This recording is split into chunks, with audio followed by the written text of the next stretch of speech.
अखेर आज न्यायालयाने वाल्मिक कराड व त्यांच्या गँगच्या विरुद्ध आज आरोप निश्चित केलेले आहेत.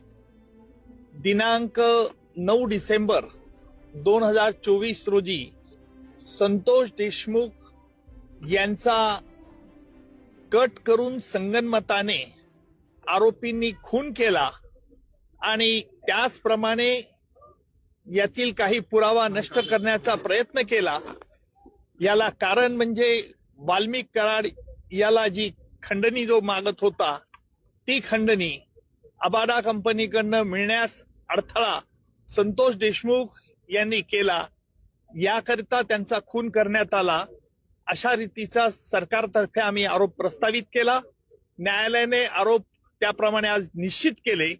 एकूण सगळ्या आरोपींच्या विरुद्ध आज निश्चित करून त्याची पुढील तारीख आता 8 जानेवारी ही तारीख ठेवलेली आहे. आजही आरोपींतर्फे पुन्हा हे आरोपी निश्चितची सुनावणी लांबणीवर टाकण्याचा प्रयत्न झाला.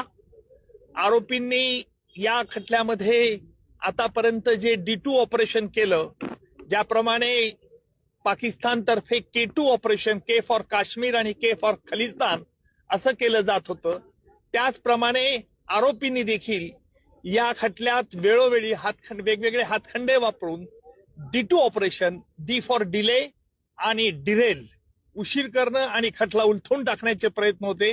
त्याला आज आरोप निश्चित झाल्यामुळे या प्रयत्नांना चाप बसलेला आहे आणि यापुढचं सुनावणी, यापुढे जी 9 तारखेला सुनावणी आहे त्यामध्ये सरकारतर्फे कागदपत्र ज्यांच्यावरती प्रॉसिक्युशन भिस्त ठेवत आहे ती कागदपत्र आरोपीला मान्य आहेत किंवा अमान्य आहे याच्याकरता विचारलं जाईल. त्याच्यानंतर साक्षीदारांची यादी दिली जाईल आणि प्रत्यक्ष पुराव्याचं काम लवकरच सुरू होईल.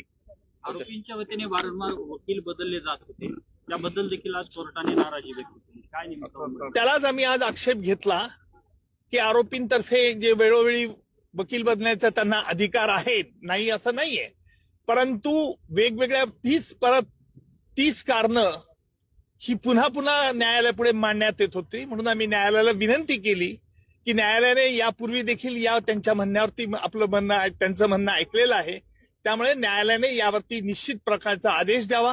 त्याप्रमाणे निश्चितपणे आज न्यायालयाने प्रत्येक आरोपीला विचारलं, तुमच्या विरुद्ध हे आरोप ठेवण्यात आलेले आहेत, सगळे आरोप तुरुंगातच होते, आरोपींनी आरोप मान्य नाही असं सांगितलंय आणि न्यायालयाने त्याकरता ते रेकॉर्ड जेलमध्ये पाठवण्यात येईल आणि जेलमधून त्यांची स्वाक्षरी झाल्यानंतर पुन्हा खटल्याच्या कामाकरता सुरुवात होईल. मात्र हे संपूर्ण प्रकरण फास्ट ट्रॅक वरती घेतलं जाईल. Fast track